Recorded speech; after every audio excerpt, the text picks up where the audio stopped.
Behind the kids.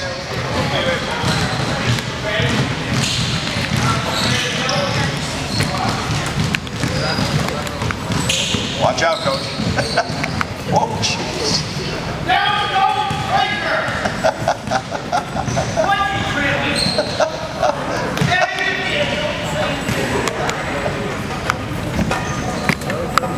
All right, somebody help Coach Mack up. Help him, Aaron. Good, good. All right, let's give him a hand. All right.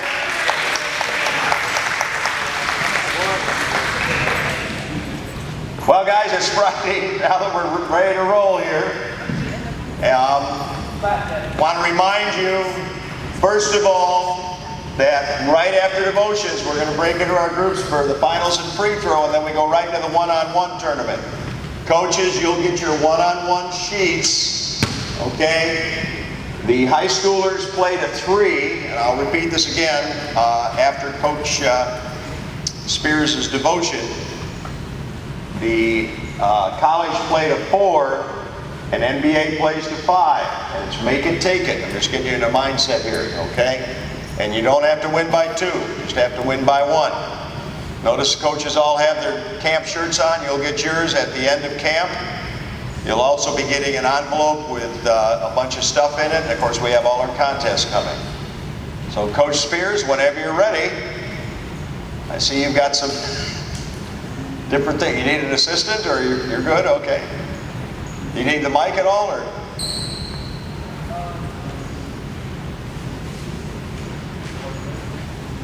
No?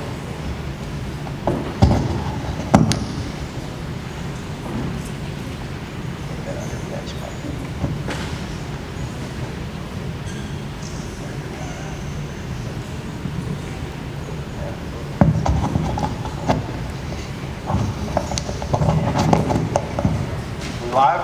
Live. We're live. Everybody had a good week? Coach, my name's Coach Spears. I'm glad y'all are here. I remember as a young man going to basketball camp, and it was always a great highlight to the summer. What I was going to share with you today.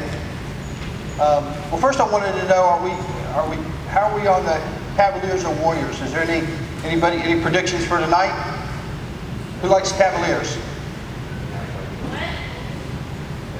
Golden State Warriors?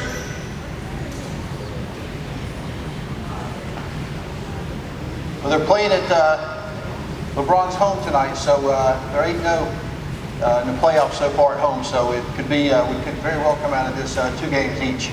So it should be exciting. Game's on at 7:30 tonight, if anybody's watching. I was going to share with you a couple of points, and I'll lead in with this. At some point in getting started in the game of basketball, we play for the championship, or we want to play to be the best. Coach Westol, raise your hand. How many games did you guys win last year? 28. 28 games. Out of how many? 34. 34. That's an incredible percentage. That's championship numbers there. But let's say that if you took Coach Mack and Coach Westall out of the figure, and you played those same games, but you just put the boys out there, they didn't have any practice, you just said, here's the jerseys, guys, you just go at it, we'll see how we do. How many games, that same team that won 28, how many games do you think that they would have won on their own with you just saying, let's show up at 6 o'clock and we're going to play Blessed Trinity? How many games? Or anybody? 10. They probably would have won 10. So in a coached atmosphere, they won 28 games, and this man's an expert in what he does, not with pride, but just a simple statement of truth. They probably would have won 10 had they just come out and played. So I will encourage you today that even though as 8 to 14-year-olds or 15-year-olds, you're getting coached, you never want to lose that in your life. In a Nike basketball camp, Kobe Bryant said, and he was in his 18th year of his career, he said, what drives him and what moves him? Kobe said, for the fans, they gauge us on our championship rings. At that point, he had 5. He said, but for me personally, it's growing and learning. Each and every year what has me come back is the fact that I want to be a student of it, of the game. So if you can remain as a student, because I work with adults in a business industry, and the people that do the best in what we do, or the best in life, are those that remain, like Kobe's mindset was, I'm a student. Once you get to the point where you know it all, you know more than the coach, or you've stopped learning, and I run into people that at 22 they quit learning. They might be 50 and tell me that they have 20 years experience, but after watching them a little bit, I realize that they've got 3 years experience that they've just duplicated 7 times. So if you can remain a student of whatever your heart feels called to, you'll be much better. Kobe Bryant said in that same Nike interview that one thing that he was sharing with a rookie player is that to become unstoppable, you must first become predictable. Kobe will tell you that he has, how many moves do you think you need to have to be a great player, an awesome player, just that, the superstar? Do you need 10 moves? Do you need 20 moves? 8 moves? 40 moves? Kobe says that he catches the ball in 2 places on the court and he has 2 moves. He's mastered catching the ball in 2 areas on the floor and he's mastered 2 moves. So much that the defense knows where Kobe's going to catch the ball. He's predictable, but you trying to think which way he's going, left or right. Is he going to turn up with his right shoulder or his left shoulder on the baseline? And he goes right 2 times, shoots a fadeaway, and the 3rd time you say he's predictable. You go for it, he fakes, you jump, and he jumps into you and he's at the free throw line. So as you're working on your game, whether it's your first season or your 12th, you don't need 70 moves. You need to find a couple things that you do well. And in the business world, the people that I see that do the best, they've mastered their blessing. They grow their blessing. Yes, you need to work on your weaknesses a little bit, but you're going to be far more valuable to your team. You're going to be far more valuable to your industry if you grow your blessing than try to moderately use an improved weakness. Last year, I've got some of the 5th and 6th grade girls here that I was blessed to be with last year. One of the things that we learned in that season, and one of the strengths that they began to learn natural, is first they caught the ball and were offensive. Myself and Coach Ashlock, they always caught the ball and were to be offensive. Too many times I would come to your middle school and elementary school games, I would see you catch the ball on the wings and turn your back, or you step back with the ball. The first thing you have to do, Kobe was always offensive. So when you catch the ball at the wing, the first thing you do is you turn your back to the basket. Or you catch it in the wing and you're staying there straight leg. You're of no threat and you're an easy cover. So if you catch the ball and you become offensive first every time facing the basket, because the goal when you catch the ball at any point on the floor is there. The goal isn't to see how wide we can go and how big of a circle we can make. Too many games are played with players going to the basket and their first thought when they catch it on the wing, that's the goal, but the first thought is I'm going around the side. Be offensive. The second thing that I'll share with you is to attack the front foot. When a defensive player approaches you, they're strongest this way. This is quicker than this. So instinctively, come to learn to attack the front foot. Be offensive and attack the front foot. Ashley, come up here, please. Ashley will get the ball here at the wing. She's just received a pass from the front. You stand right here and face the basket. She's just caught the pass. Now what she's going to do, and pretend she just caught the pass, she's going to flip it to herself and catch it, and she'll be offensive. And then I'm going to approach her as a defensive person, and watch what she does.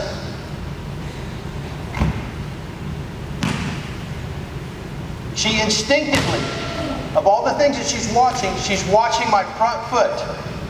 Because you're either going to get approach neutral or with one foot. So 50% of the time, probably 80% of the time, you can set yourself up to a little advantage, and it's a little advantage that makes Las Vegas wealthy. On the court, it's a little advantage that will find you beating players. Again, that's okay. She's not puzzled about what to do. Now, if I had everybody come up here at this point, we would catch the ball. We would see this happen. She caught the ball and she was offensive. She's an awesome player. She was offensive, okay? Some of you guys will catch the ball, you'll stand straight, or you'll go back. Those are retreat. You guys are warriors. You're not retreaters. In your life and your business, you're going to be warriors. You're not going to be retreaters. There's very little difference. There's very little difference. And in what we do, I probably have 6,000 or 7,000 people a month come through our business, and I've worked with a lot of people over the years. And just that little thing of being a warrior, that little thing of providing service, that little thing of having a helpful heart. Who's the young guy that helped me carry in some stuff this morning when we were coming in? They grabbed my bottle. He did. Thank you very much. That's in his heart. He seen me struggling carrying a few things in. He came over to me and said, "Sir, can I help you?" He took something from me. It's that giving heart. That being assertive. It's that giving heart of going forward, being proactive versus retreating in the game and in life that'll make a great difference to you. Thank you, sweetheart. Just give everybody a hand to Aslan.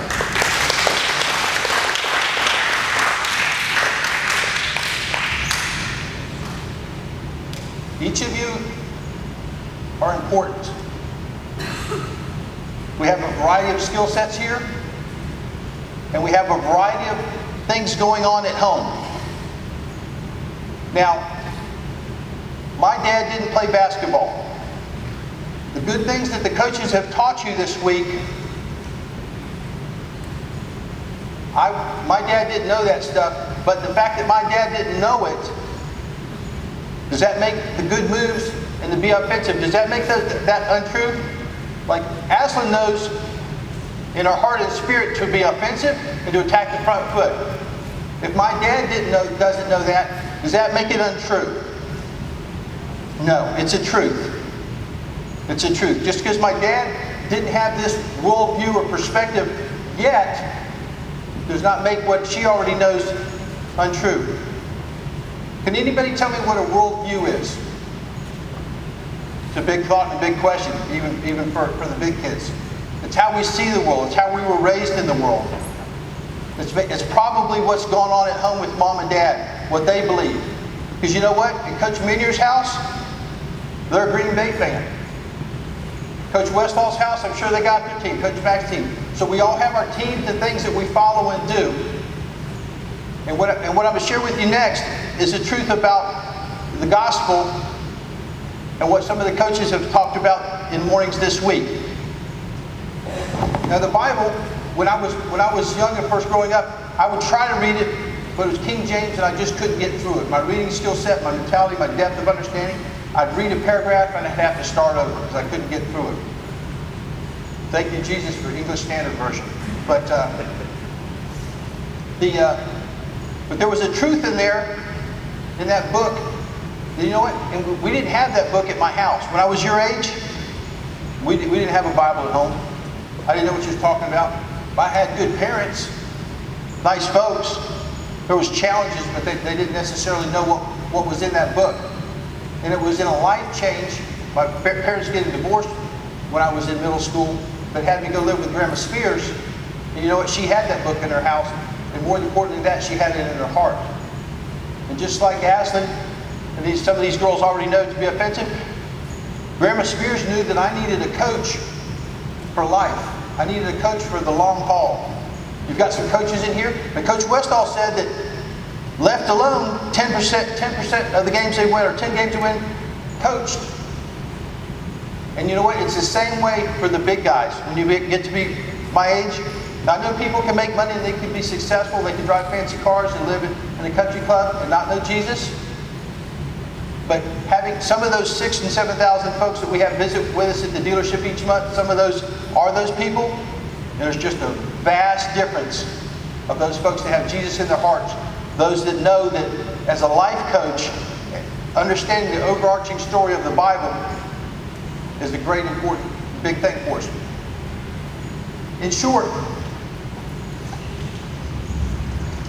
the Bible has, I'll break it into 4 sections. There was the creation, where God created things, the heavens and the earth and everything in it. At this point, things were perfect. He had everything worked together. And at that point, He created us to be unique and different as rulers of the animals, the seas, and everything in it. He made us special and different. He made us unique. We do things that horses, frogs, and elephants don't do. We lead a different life because we were created differently with in His likeness and His Spirit. So in creating,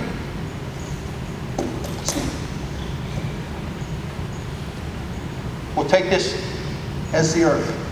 So God created it. He poured life into it.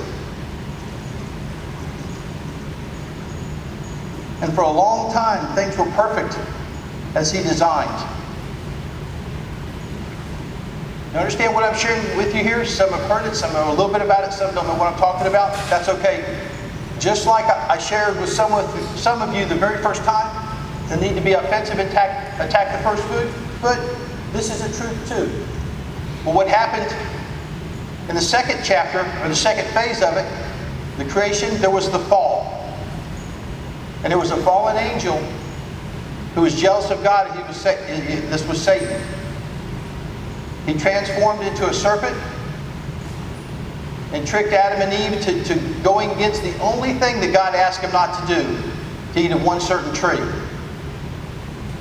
And in that tree, once they broke that vow, sin entered the world. We do not live in the same world that God created in His original plan.